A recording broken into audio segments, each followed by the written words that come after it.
सीमा का code word connection. अब यहां पर कोडवर्ड क्या, कोडवर्ड यहां पर फूफी। इन सवालों का, इस शब्द का इस्तेमाल कई बार किया गया और इसका मतलब क्या होता है? आईएसआई का एजेंट, पाकिस्तान की खुफिया एजेंसी आईएसआई उसका एजेंट। अब फल, ये फल, कई लोग कहते हैं ना कि सब्र का फल मीठा होता है, फल मिलेगा, तो यहां पर फल का मतलब क्या होता है? रुपए। इस शब्द का, इस पर्टिकुलर इस शब्द का, फल का इस्तेमाल यहां पर पैसों के लिए हो रहा है। खूफी का इस्तेमाल यहां पर आईएसआई के एजेंट के लिए हो रहा है। फल मिलेगा यानी पैसा मिलेगा, फल मिल गया है यानी पैसा मिल गया है। इस तरह से शब्दों का इस्तेमाल। सीमा हैदर, ये सूत्रों के हवाले से अभी खबर है, ये सूत्रों के हवाले से अभी खबर है जो यूपी एटीएस पूछताछ इस वक्त कर रही है। तीसरा दिन। सचिन, सीमा, क्या ये साजिश या कुछ और? ये बहुत से ऐसे सवाल हैं जो यहां पर पूछे जाएंगे और जिनका जवाब जानना होगा। ठीक है, हमारे साथ में कुछ मेहमान यहां पर जुड़े हैं। सबसे पहले आपको उनसे मिलवाते हैं। हमारे साथ में मेजर जनरल रिटायर्ड संजय सोई जी जुड़े हुए हैं, डिफेंस एक्सपर्ट हैं। मेजर जनरल रिटायर्ड संजय मेस्टन जी हमारे साथ जुड़े हुए हैं, डिफेंस एक्सपर्ट हैं। Major general retired A K सिवात सर हमारे साथ में जुड़े हुए हैं, डिफेंस एक्सपर्ट है। इससे पहले सभी लोग कई अहम मुद्दों पर बात रखते रहे हैं और major general retired K Sinha साहब, defence expert, major general retired Brajesh Kumar, defence expert हमारे साथ में जुड़े हुए हैं। आप सभी का बहुत बहुत स्वागत है। बहुत सारे सवाल लोगों के मन में चल रहे हैं, लेकिन सबसे पहले सिवात सर, क्या है ये शुरुआती जानकारी जो आप देख रहे हैं, समझ रहे हैं, आपको क्या लगता है ये सच्चा है या फिर ये साजिश है या कुछ और? देखो हिमांशु, मेरे हिसाब से लगता है कि ये एक साजिश है, ये एक आईएसआई की एजेंट है। बिकॉज अगर आप पूरे के पूरे अगर सीक्वेंस ऑफ एक्शन को देखें, एक 5वीं क्लास औरत अपने 4 बच्चों के साथ कराची से दुबई आती है, दुबई से नेपाल, बिना वीजा, बिना किसी डॉक्यूमेंट के वो बड़े आराम से क्रॉस कर जाती है नेपाल से भारत और फिर नोएडा आ जाती है। तो ऐसा लगता है इसके 2 भाई, जो भाई एक इसका आर्मी में है, इसका अंकल भी आर्मी में है, और जिस प्रकार से ये सारी कार्रवाई हो रही है, और ये 5th क्लास की पढ़ी हुई है मगर ये ओवर स्मार्ट है, ये जो बातचीत में ये डायरेक्ट आंसर नहीं दे रही। इसके बाद 2 पासपोर्ट मिले हैं जो कि आइडेंटिकल हैं, एक नंबर छोड़ के हैं। उसके बाद इसके पास मल्टीपल सिम कार्ड हैं, और जो पाकिस्तान का सिम कार्ड था इसके अंदर उसने सबको डिलीट कर दिया है, जो इसकी चैट थी। तो ये सारी चीज ऐसा लगती है कि कोई ना कोई ये आईएसआई की एजेंट है, और ये एक प्रकार इसके हैंडलर हैं जो पाकिस्तान में जो इसको अभी ये कोड वर्ड दे रहे हैं, फूफी और फल, और यहाँ पर ओवरग्राउंड वर्कर और जो स्लीपर सेल है उन्होंने इसकी मदद की है। ठीक है सिवात सर, यानी ये तो आपने क्लियर कर दिया। आपको ये लग रहा है कि ये यहाँ पर आईएसआई के एजेंट है, लेकिन के सिन्हा जी, सिन्हा सर, कैसे इस्तेमाल किया जाता है? क्योंकि यहां पर कोई भी देखेगा तो धोखा खा जाएगा, किसी को ऐसा लगेगा ही नहीं आईएसआई एजेंट, लेकिन अब धीरे धीरे परतें खुल रही हैं। कैसे ऐसे लोगों का इस्तेमाल आईएसआई की तरफ से किया जाता है? इसमें हनी ट्रैप भी शामिल है, बाकी मामले भी शामिल है, जरा बताइए जरा। देखिए हिमांशु, जय हिंद। देखिए ये जो केस है इसको आप मॉड्यूल की तरह देखें, और इसके क्योंकि कोई किसी भी चैनल पे बात नहीं हो रही है। तो इकरा जीवानी, आपको याद होगा 19 साल की एक इसी तरह पाकिस्तान के जो आई थी in the month of January, पकड़ी गई थी और बेंगलुरु के अंदर में, और वहां पर ये बात कहीं थोड़े में आया। उस समय मुलायम सिंह यादव करके एक शख्स था जो गार्ड है बैंगलोर में, उसके साथ उसकी मैरिज हुई थी। सेम निकाह, सेम रास्ता, same Karachi, Dubai, Nepal, same.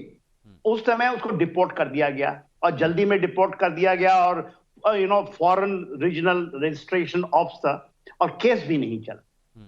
और ये देखिए सेम मामला है, पीरियड वही है। वो कार्रवाई शुरू हुई थी लूडो के थ्रू, यहाँ पबजी का थ्रू।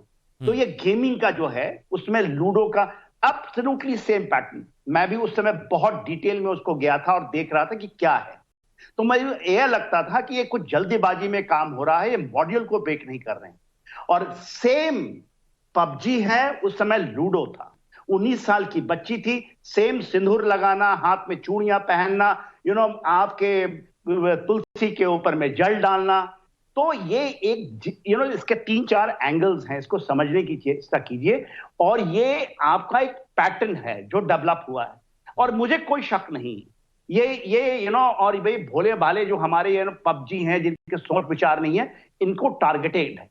तो ये काफी लेयर में, जो हिमांशु आपने बात हुई, हनी ट्रैपिंग एक है, इसमें हनी ट्रैप भी है। हनी ट्रैप यहाँ ये जो हैं कुछ इस तरह के लोग जो गार्ड ड्यूटी हैं, या आप यहाँ सचिन की बात कर रहे हैं, ये लोग उन तत्वों को जहां पर ये पनप सकते हैं। अच्छा। और ये टारगेट एरियाज क्या है? अब आप देखिए, आपका जेवर एयरपोर्ट आने वाला है, हमारा हिंडन है, इस बीच में रघुपुरा पड़ता है। तो यहां देखिए, और ये उसके पहले जो हुआ था वो भी सेम बेंगलोर के अंदर में, जहां पर रोहिंग्या मुस्लिम का जोर है। अब ये एक पैटर्न है और इसको बहुत डीपली पढ़ना पड़ेगा। कितनी गहराई वाली बात यहां पर आपने की है सिन्हा सर, कितनी गहराई वाली बात कि आने वाले वक्त में रघुपुरा की अहमियत कितनी ज्यादा होगी। आने वाले वक्त में जो जेवर इंटरनेशनल एयरपोर्ट बनेगा, तब के लिए अगर अभी से ये प्लानिंग की जा रही थी, तो आप सोचिए कि कितना बड़ा अंजाम यहां पर भुगतना पड़ सकता था। आप सभी लोग हमारे साथ में जुड़े रहिए, इस पर बात होगी। लेकिन एक बड़ी खबर, वो बड़ी खबर और बता दें, सीमा हैदर पर हनी ट्रैप का भी गहरा गया है। यूपीएटीएस की पूछताछ में एक और बड़ा खुलासा हुआ है। सीमा ने कुछ सैन्य अधिकारियों को रिक्वेस्ट भेजी थी, सोशल मीडिया पर फ्रेंड रिक्वेस्ट भेजी गई थी। कुछ सैन्य अधिकारियों के भी नाम आ रहे हैं जिनको ये रिक्वेस्ट भेजी गई थी सीमा हैदर की तरफ से। ये बड़ी खबर हम आपको बता रहे हैं। और पाकिस्तान की खुफिया एजेंसी भारत के खिलाफ अक्सर जासूसी के लिए हनी ट्रैप का इस्तेमाल करती हैं। पहले भी कई मामले आए हैं, आपने देखा होगा। सीमा हैदर की अभी जांच चल रही है, लेकिन पाकिस्तान की खुफिया एजेंसी कैसे हनी ट्रैप की साजिश रचती है, इस पर एक्सक्लूसिव जानकारी हम आपको दे देते हैं और हम आपको बताते हैं। तो यहां पर देखिए, यह है सीमा हैदर। अभी आप इसको भूल जाइए, अभी हनी ट्रैप के बारे में समझिए। पाकिस्तान का प्लान, हसीन दिलरुबा और हनी ट्रैप की साजिश कैसे होती है, यह हम आपको यहां पर बता रहे हैं। रावलपिंडी की फातिमा जिन्ना विमेन यूनिवर्सिटी हेडक्वार्टर, जगह भी हम आपको बता रहे हैं। कराची, हैदराबाद, रावलपिंडी में ट्रेनिंग सेंटर है, जहां पर हनी ट्रैप की जो ट्रेनिंग दी जाती है कि कैसे आपको अधिकारियों को, अफसरों को फंसाना है। यूनिवर्सिटी में चुनिंदा महिलाओं को फंसाने की ट्रेनिंग दी जाती है, जैसे आप यहां पर ये देख रहे हैं। ऐसे ही कुछ चुनिंदा महिलाओं को यहां पर फंसाने की ट्रेनिंग दी जाएगी। हनी ट्रैप सेंटर में हिंदू लड़की बनने की स्पेशल ट्रेनिंग होती है। भगवान का नाम कैसे लेना है, तुलसी माता पे जल कैसे चढ़ाना है, टीका कैसे लगाना है, मांग में सिंदूर कैसे भरना है, कुछ चौपाइयां याद करा दी जाती हैं, कुछ मंत्र श्लोक याद करा दिए जाते हैं। ये स्पेशल ट्रेनिंग यहां पर दी जाती है हनी ट्रैप सेंटर में। इसके अलावा सुनिए, सोशल मीडिया पाकिस्तानी कातिल हसीनाओं का हथियार होता है। ये जो आप यहां पर देख रहे हैं, एक तरह से सोशल मीडिया से यहां पर पहुंची। इकरा का जो जिक्र किया गया, वो भी एक तरह से सोशल मीडिया ही यहां पर पहुंची है।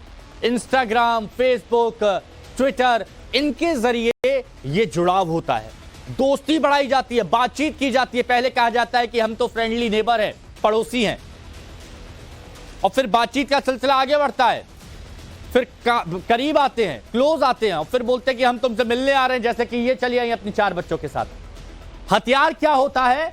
ये हथियार होता है सोशल मीडिया, और उसी के जरिए आगे बढ़ते हैं। इसके अलावा स्पेशल इंफॉर्मेशन के लिए रोमांटिक या सेक्सुअल रिलेशनशिप बनाए जाते हैं।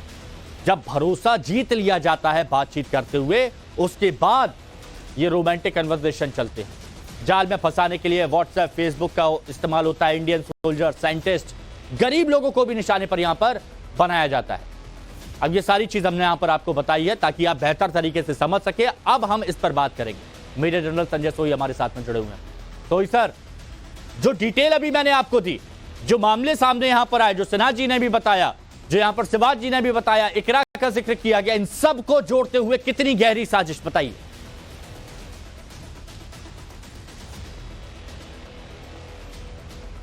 हाँ हिमांशु जी, मैं बिल्कुल अपने पहले स्पीकर से और आपसे सहमत हूं कि जिस प्रकार से परत खुलती जा रही है, एक के बाद एक नए रहस्य निकलते जा रहे हैं, उससे बिल्कुल पक्का हो रहा है कि इसमें कोई शक नहीं है कि बहुत ही हाईली ट्रेंड और बहुत तैयारी करवा के भेजा गया है। और इस बात पर पहले भी मैंने कहा कि जिस प्रकार का उसका व्यवहार रहा है कि कैसे उसने मोबाइल तोड़ दिए। कौन तोड़ता है मोबाइल? 1000 रुपए का मोबाइल को तोड़ के नहीं फेंकता। हमारा मोबाइल खराब हो जाता है, हम रखते हैं उसको संभाल के। सिम तोड़ देना, इंटरनेट पे बात करना नेपाल से, और जो आज भाषा है, आप देखिए, जो सही बता रहे हैं आप कि किस प्रकार से ट्रेनिंग दी गई है।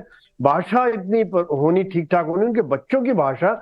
मुझे हिमांशु जी यहाँ एक शक और हो रहा है हाँ। कि क्या ये अभी 1.5 महीने पहले आई है, 2 महीने पहले आई है? मुझे तो लग रहा है कि पहले शायद 6-6 महीने रह गई है, क्योंकि इस तरह से भाषा सिंध में रहकर या वहां पाकिस्तान में रह के पकड़ना बड़ा मुश्किल है। या फिर उनको इतनी ज्यादा ट्रेनिंग दी गई है, जो कोई भारत से लोग गए हुए जो इस प्रकार की शुद्ध भाषा बोलना, और जो टोन है, आप देखिए टोन में कहीं बिल्कुल टिपिकल नॉर्थ इंडियन टोन नजर आता है। यही तो बात है संजय सोईसर की हम समझ नहीं पा रहे हैं कि आखिर इस तरह से कैसे ट्रेंड किया गया है कि कहीं से कुछ पता ही नहीं लग पा रहा, लेकिन अब पता चल रहा है धीरे धीरे। और संजय मिस्टन जी भी हमारे साथ में, मेजर जनरल रिटायर्ड।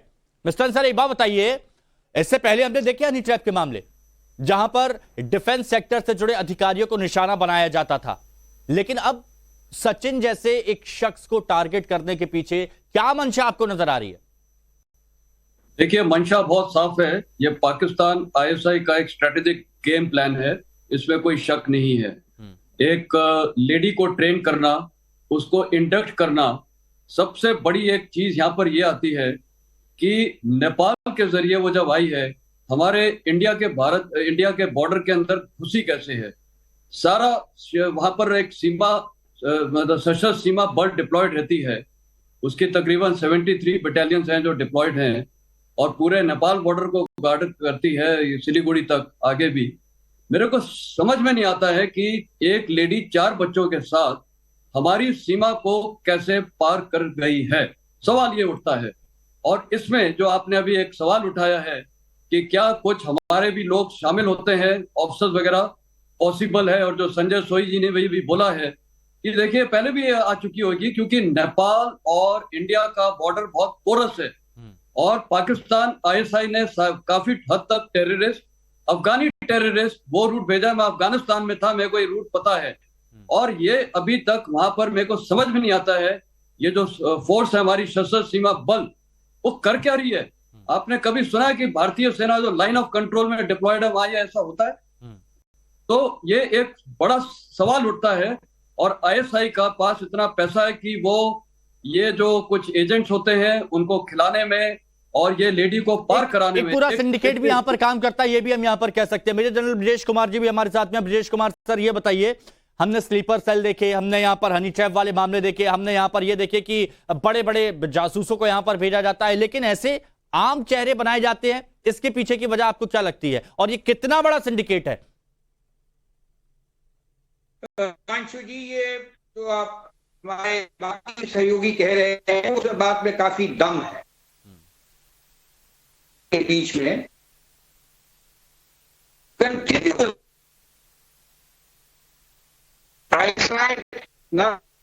ब्रजेश जी, आपकी आवाज नहीं आ पा रही, यही मैं जब तक आवाज क्लियर करवाता हूं सिन्हा जी से, यही सवाल मेरा। सिन्हा जी, देखिए हिमांशु, जरा इसको डीप में और मैं जाने की चेष्टा करता हूं। देखिए, इनके कैसे ये जो मॉडल का जो मैम देख रहा हूं कि यदि एक्सपोज होता है, जैसे ये सीमा पकड़ी गई, तो आप देखिए किस तरह से रानो सारा जो डाकू है सिंध का, हाँ। वो आपको थ्रेट करता है और कहता है मंदिरों को ढा देंगे, और फिर मंदिर ढाती भी है।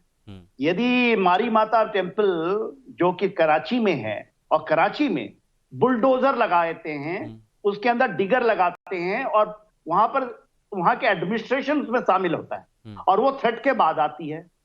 और आपको आरएल से फायरिंग होती है एक मस्जिद में, जो इलाका है कैसमोर का इलाका है, और ये कैसमोर के इलाके में यदि आप जाएंगे, या घोटकी एक इलाका है, यदि पाकिस्तान के इन इलाकों को आप सिंध में देखिएगा, तो ये पूरा का पूरा ये जो एक कस्बा है, ये ना ये एजेंटों का कस्बा, ये एजेंटों का देख रहे हैं। इसका क्या मतलब है? ये है आईएसआई, इंटर सर्विसेज इंटेलिजेंस। यहां पर देखिए लिखा भी है इंटर सर्विसेज इंटेलिजेंस। ये वो चिन्ह है जो कई मुल्कों में दहशत फैलाता हुआ आया है। एक और चिन्ह हम आपको यहां पर बताते हैं, ये आप देख रहे हैं, अब इसको पढ़ लीजिए। यहां पर उर्दू में क्या लिखा होगा, जिसको उर्दू आती है वो समझ जाएगा। यहां पर हम आपको बता देते हैं, आईबीपी यानी इंटेलिजेंस ब्यूरो ऑफ पाकिस्तान। यह भी एक खुफिया एजेंसी है, पाकिस्तान की जासूसी एजेंसी है। इसके अलावा क्या नाम आता है? FIA, और FIA का लोगो ये है जो यहां पर आप देख रहे हो। FIA का मतलब क्या है तो देखिए, फेडरल इन्वेस्टिगेशन एजेंसी, यहां पर देखिए फेडरल इन्वेस्टिगेशन एजेंसी, और ऊपर आप देखेंगे मिनिस्ट्री ऑफ पाकिस्तान भी यहां पर लिखा हुआ है। इसके अलावा एक और नाम, वो नाम है MIP, ये उसका लोगो, ये इसका झंडा, 2 तलवारें यहां पर बनी हुई हैं, कुछ पाकिस्तान का चिन्ह। यहां पर देखिए इसका नाम क्या है? मिलिट्री इंटेलिजेंस ऑफ पाकिस्तान, ये नाम। और ये अब हमने आपको बताया कि पाकिस्तान की कौन कौन सी जासूसी एजेंसियां हैं, इसके बारे में हमने आपको डिटेल यहां पर बताई। चलिए और भी आपको बताते हैं कि आखिर जो पाकिस्तानी एजेंट होते हैं वो काम कैसे करते हैं। सीमा हैदर को तो आप देख ही रहे हैं, जासूस है कि नहीं है पता चल जाएगा, लेकिन इसके बारे में हम आपको और थोड़ा सा डिटेल में बताते हैं। तो यहां पर आप इसको ऐसे समझिए कि ISI के लोग डिप्लोमेट बनकर जासूसी का काम करते हैं, यानी ये होते ISI के लोग हैं, डिप्लोमेट बनकर जासूसी का काम करते हैं। इंटरनेशनल NGO में भी एजेंट एक्टिव होते हैं, अंतरराष्ट्रीय जो इंटरनेशनल दूसरे देशों में जो NGO काम करते हैं वहां पर भी इनके एजेंट होते हैं जो खुफिया जानकारी देते हैं। विदेशी पत्रकारों की बात की जा रही है तो विदेशी पत्रकार भी होते हैं, वो भी एक खुफिया जानकारी अब लेते हैं। हनी ट्रैप के जरिए जासूसी यहां पर की जाती है, हनी ट्रैप के जरिए फंसाते हुए, बॉर्डर से घुसपैठ कर नकली पहचान बनाकर जासूसी की जाती है। अब यहां पर यह सीमा भी हो सकती है, बॉर्डर में घुसपैठ, लेकिन ये कहां से घुसे आप देखिए, दुबई से, उसके बाद नेपाल से उसके बाद फिर भारत, ऐसे भी ये लोग काम करते हैं। तो एक तरीका हमने यहां पर आपको बताया कि किस तरह से यहां पर काम किया जाता है। सभी मेहमान हमारे साथ में जुड़े हुए हैं, जो 5 कार्य है हमारे साथ में जुड़े हुए, और उन्हीं से हम यहां पर बात करेंगे। 5 जनरल शिवाज सर, डिटेल हमने यहां पर दिखाई, हमने यहां पर बताया कि कैसे काम करता है, मॉडस ऑपरेंडी क्या होता है और किस तरह से यहां पर लोगों को फंसाया जाता है। क्या कहना चाहेंगे, क्या डिटेल आप देंगे ये सारी चीजें देखते हुए? हाँ देखो, मुझे लगता है कि जिस प्रकार से आपने ये सब चीजें बताई हैं, इसमें कोई शक नहीं कि 2-3 चीजें स्टैंड आउट करती है कि ये एक तो ISI के एजेंट है, इसमें कोई शक नहीं, मगर ये एक बहुत बड़े नेटवर्क का हिस्सा है। तो जब इसकी इंट्रोगेशन हो तो मुझे लगता है अभी ATS के साथ जो हमारी NIA है उसको भी कॉपी कर लेना चाहिए, इसका पॉलीग्राफ टेस्ट कराना चाहिए। और ये जो प्रेशर टैक्टिक्स पाकिस्तान अडॉप्ट कर रहा है कि वहां पर ज्यादातर हमारे टेम्पलों पे अभी अटैक हो रहा है, उसका मकसद यही है क्योंकि इसकी पोल खुल गई, वो प्रेशर इसलिए डाल रहे हैं कि इसको वापस भेजा जाए, नहीं तो ये बहुत कुछ खबरें दे देगी भारत को। नहीं, तो लेकिन एक पॉइंट बेचना चाहिए, बिल्कुल नहीं बेचना चाहिए, इसकी इन्वेस्टिगेशन होनी चाहिए, और दूध का दूध पानी। और बड़ा नेटवर्क जो है, ये एक मॉड्यूल है OGW स्लीपर सेल जिसने इसकी मदद की है, किस प्रकार से ये नेपाल से भारत में घुसने आई, वहां क्या कमियां हैं, और यही नहीं मैं कहता हूँ एक पहलू आपने बहुत अच्छा बताया, उस पर जरा मैं ब्रजेश कुमार जी जो हमारे साथ में मेजर जनरल रिटायर्ड जुड़े हुए हैं उनसे मैं पूछना चाहूंगा। ब्रजेश कुमार जी, शिवाज सर ने कहा कि यहां पर टेस्ट होना चाहिए पॉलीग्राफिक टेस्ट, लेकिन पॉलीग्राफिक टेस्ट के बारे में यह कहा जाता है कि वो बहुत लिमिटेड रहता है, उसमें यस नो इस तरह के जवाब मिलते हैं। क्या यहां पर पॉलीग्राफिक से आगे बढ़कर नार्को टेस्ट भी होना चाहिए? देखिए, फोरेंसिक टेस्ट जितने हैं, कई सारे हैं, वो तो स्वाभाविक है, ATS करेगी इसके ऊपर में, और ये छानबीन का एक महत्वपूर्ण हिस्सा है। कुछ हम समझते हैं, कुछ हम जानते हैं, कुछ हमारे दायरे के बाहर भी है, लेकिन कहना ये सही होगा कि इस तरह के जो खुफिया लोग जो काम करते हैं, नेटवर्क बनाते हैं, भले ही खुद उनकी कोई बहुत सत्यता नहीं हो, उनका बहुत खुद का दम बहुत ज्यादा नहीं हो, लेकिन ये बहुत ही इंपॉर्टेंट रोल प्ले करते हैं नेटवर्क को बढ़ाने में, जैसा मैं समझता हूं। तो उस हिसाब से ATS वो सारी चीजें करेगी, साथ में जो सेंट्रल एजेंसी है उनका भी जुड़ना स्वाभाविक है, और जो जैसे रॉ जैसे संस्था है जिनकी रीच देश के बाहर है, उसके ऊपर पहले ही काम कर रही होगी। IB, raw, internal agency, CBI, ये सब आज के जमाने में मिलजुल के काम करती हैं। कोई ऐसा नहीं है कि कोई सिर्फ एक ही एजेंसी काम करती है। टेक्नोलॉजी की वजह से हमको लगता है कि बहुत जल्दी कुछ समय में हमको पता चल जाएगा इनका असली इंटेंशन क्या था, इनका एम क्या था। हाँ। बट उस समय तक ये लगता है, इनको देख करके इनका लेवल शायद मुझे लगता है बहुत ऊपर नहीं हो, एक छोटे लेवल के कार्यकर्ता है। नहीं, लेकिन ये छोटे लेवल के कार्यकर्ता हैं। लेकिन एक मेरे मन में यहां पर सवाल है, और ये सवाल मैं मेजर जनरल संजय मिस्टन जी से पूछूंगा। संजय मिस्टन जी, अगर ये छोटे लेवल के कार्यकर्ता हैं, वो तो भला हो उस वकील का जिस वकील ने पुलिस को जानकारी दे दी और इसका पता भी चल गया, वरना ये कब से यहां पर आ गई थी। और अगर ये जासूस है तो उस जैसे ना जाने कितने होंगे जो गरीबों को फंसा चुके होंगे। और जैसे सिन्हा जी ने कहा, एक ऐसी जगह पर जहां आने वाले वक्त में बहुत बड़ी हलचल होने वाली है, जेवर एयरपोर्ट बनने वाला है, ऐसी जगहों पर पहले से ही इन्होंने अपनी जड़ें जमा ली होंगी। बिल्कुल, उसमें कोई शक नहीं है। देखिए, मैंने पहले ही बोला, ये एक स्ट्रेटेजिक नेटवर्क ऑपरेशन है, और खासकर अभी ये जो इंट्रोगेशन हो रही है, ये सारी लिंक एक ही जगह मिलेगी, और वो है एग्जैक्ट क्रॉसिंग पॉइंट। और मेरे ख्याल वो अभी पता भी चला है किस क्रॉसिंग पॉइंट से आई है, उसको वहां ले जाना चाहिए। वहां पर जो सीमा सुरक्षा बल के ये डिप्लॉयमेंट थी, सशस्त्र बल की, उनके वहां से क्रॉसिंग पॉइंट चेक करने चाहिए। पेट्रोलिंग पैटर्न क्या था, कौन ऑफिसर और वहां पर वो उनकी जो सूबेदार और जवान ड्यूटी पे थे, क्या पेट्रोलिंग पैटर्न था, कितने बजे पार हुआ है। और दूसरी तरफ नेपाल में जो उनकी आर्म पुलिस फोर्स है, उनको उनका क्या पैटर्न था, और इनको दोनों तरफ वहां से भी कोई लेके आया है नेपाल से, क्योंकि एक लेडी आराम से किसी बॉर्डर में नहीं पहुंच सकती है, और इस बॉर्डर से भी हिंदुस्तान में नोएडा तक आने का कोई किसने गाइड किया? यानी हर राज्य की सीमा पर, हर जिले की सीमा, हर जगह, हर स्टेट की सीमा पर किसने सपोर्ट किया, कौन कौन था जो इस नेटवर्क से जुड़ा हुआ है, तोड़ना उसी नेटवर्क को है। सभी लोग हमारे साथ में बने रहिए, क्योंकि एक और खबर यहां पर बताते हैं कि भारत के खिलाफ आईएसआई जासूसों का टारगेट क्या होता है, ये हम आपको बताते हैं। सेना से जुड़ी अहम जानकारी जुटाना, दूतावासों से संवेदनशील सूचना इकट्ठा करना, ये सारी चीज, तो इसके बारे में हम आपको बता देते हैं। जासूसों को इस तरह से हम यहां पर आपको दिखा रहे हैं ताकि आपको थोड़ा सा लगे कि यहां कोई जासूस टाइप की चीज है। तो सेना से जुड़ी अहम जानकारी जुटाना, ये एक काम जासूसों का होता है, जहां सबसे ज्यादा हनी ट्रैप के जरिए ये अधिकारियों को संपर्क में आते हैं। ऐसे कुछ पकड़े भी गए हैं। और इसके अलावा दूतावासों से संवेदनशील सूचना इकट्ठा करना, ये एक बहुत बड़ा काम जासूसों का होता है। सूचना के जरिए टेररिस्ट अटैक कराना, सूचना मिल गई, जानकारी मिल गई खुफिया, और उसके बाद स्लीपर सेल एक्टिव, भारत में स्लीपर सेल एक्टिव रखना, इन सभी को एक लिंक से, एक कड़ी से जोड़ना, ये इनका काम होता है। कानून व्यवस्था खराब करने का काम इनका होता है, और इसके साथ ही इंटरनेशनल छवि धूमिल करने की कोशिश। कैसे? अंतरराष्ट्रीय स्तर पर छवि धूमिल कर दो कि भारत में तो ऐसा हो रहा है। कश्मीर सहित भारत में अस्थिरता फैलाना, यानी लॉ एंड ऑर्डर सिचुएशन को कैसे भी तोड़ना मरोड़ना, ये एक कोशिश यहां पर की जाती है। ये हमने यहां पर आपको डिटेल बताई कि एक जासूस कितना काम करता है। अब देखिए, ये भी आप सोच रहे होंगे कि ये जासूस के काम तो करते, लेकिन भारत में कौन कौन से जासूस यहां पर पकड़े गए, तो चलिए वो हम आपको बताते हैं कि भारत में आईएसआई के जासूस जो बेनकाब हुए हैं, इसमें जून 2020 में पाकिस्तान दूतावास के 2 अफसर जासूसी में गिरफ्तार किए जाते हैं, क्योंकि ये संवेदनशील जानकारी दे रहे थे। ये जून 2020 की बात है। आगे हम आपको बताते हैं, आगे नाम आता है 2022, ये जून 2020 में, और नाम आपको बता देते हैं ताहिर हुसैन और इसके साथ ही आबिद, ये 2 अफसर थे जिनको यहां पर गिरफ्तार किया गया। नवंबर 2022 में महिला ISI agent Farida Malik arrest यहां पर होती है। फरीदा मलिक, हनी ट्रैप से गोपनीय सूचना जुटाने का यहां पर आरोप था इस फरीदा मलिक पर।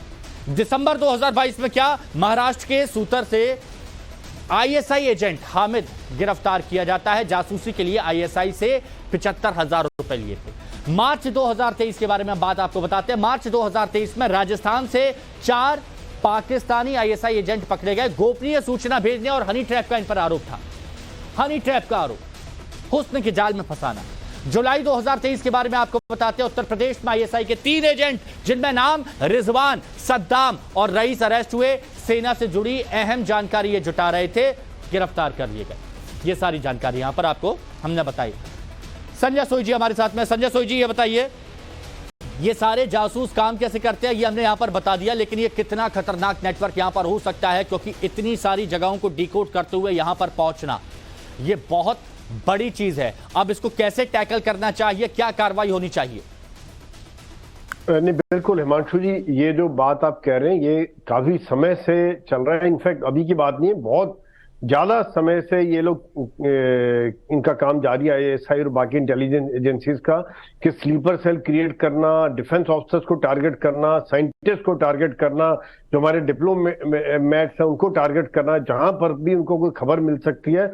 और दूसरी जो बड़ी बात हिमांशु आपने बताई है, स्लीपर सेल्स पूरे भारत में फैला देना, ताकि जब जरूरत पड़े तो इन्फिल्ट्रेशन में, जैसे इस प्रकार से कोई आ रहा है तो रास्ते में कहीं ना कहीं उनको मदद मिलती रहे, शेल्टर मिलती रहे, जगह मिलती रहे और गाइड करते रहे, पैसा यहां से मिलता रहे, जो पैसा वहां से स्लीपर सेल के थ्रू आए।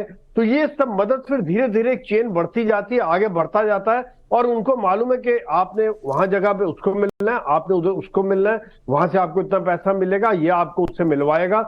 और फिर से सोशल मीडिया एक बहुत बड़ी खतरनाक चीज निकल के आ गई सिन्हा है। जी, ये आपने बहुत अच्छी बात कही, सोशल मीडिया। अब के सिन्हा जी जो हमारे साथ में जुड़े हुए हैं, सर आगे को ध्यान में रखते हुए, भविष्य को ध्यान में रखते हुए वर्तमान में क्या कदम उठाने चाहिए अभी ऐसे लोगों के लिए? देखिए हिमांशु, आपको बहुत सख्त कदम उठाने करेंगे जिसके अंदर डेटरेंस हो। इसको यदि आप ले लेंगे कि नहीं ये छोटी मोटी केस है, तो ये कोई ऐसा लब का एंगल यदि आप देखेंगे तो ये चीजें चलेंगी नहीं। देखिए 1948 से ही उनके आईएसआई बना हुआ है, हम लोग रॉ तो बहुत बाद में बना है, और वो माहिर हैं, ये आप मान के चलिए। आपने आईबीपी का नाम लिया, एफआईए का नाम लिया, एमआईपी का नाम लिया। देखिए ये डिप्लोमेटिक, तो मैं आपको ये बताऊं, इनके इंक्लूडिंग जो यूएन से जो हमारी जाती है ना फौज वाली, जो हम जाते हैं पीस कीपिंग के लिए, मैं एक टीम लीडर था, मेरे नीचे 32 पाकिस्तानी ऑफिसर काम करते थे, और उसमें से मेरा अपना अनुमान है कि 32 में से 30 से 31 तो होंगे ही, वो एजेंट ही थे एक तरह के, जो कि वहां काम कर रहे थे। और वो ये कहीं भी मौका, आपने एनजीओ बताया, तो देखिए ये आपके ऊपर बहुत बड़े तरीके से कार्रवाई कर रहे हैं। ये कोई ऐसा नहीं है कि मिलिट्री एंगल्स का है, ये एंगल है टेररिज्म का, ये एंगल है। मैं कदम ठोस उठाने होंगे।